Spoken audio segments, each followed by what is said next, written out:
अमरूद मीठा और मजेदार फल है जो पाकिस्तान में वाफर मकदार में पाया जाता है और ये आसानी से हर शख्स की पहुंच में होता है और हम इस फल को बड़े शौक से खाते हैं। मगर कभी कभी अमरूद खाते हुए इसके अंदर से कीड़े निकल आते हैं। इस तरह की मालूमाती वीडियोस देखने के लिए हमारा चैनल info@जाहिद जरूर सब्सक्राइब कर लें। यहाँ तक तो बात ठीक है, मगर हालात तब खराब होते हैं जब अमरूद खाते हुए हमें अमरूद में आधा कटा हुआ कीड़ा दिखाई देता है। तो क्या आपने कभी सोचा है कि अमरूद या दीगर फलों में ये कीड़े कहाँ से आते हैं? अमरूद या दीगर फलों में इन कीड़ों की जिम्मेदारी फ्रूट फ्लाई नामी एक मक्खी के सर पे होती है।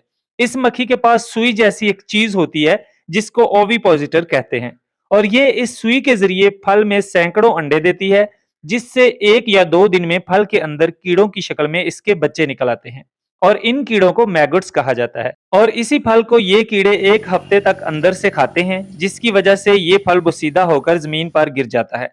मट्टी के साथ मिलकर इस बुसीदा फल से प्यूपा निकल आते हैं जो जल्द ही बालग होकर अंडे देने लग जाते हैं और इसी तरह ये सिलसिला जारी रहता है।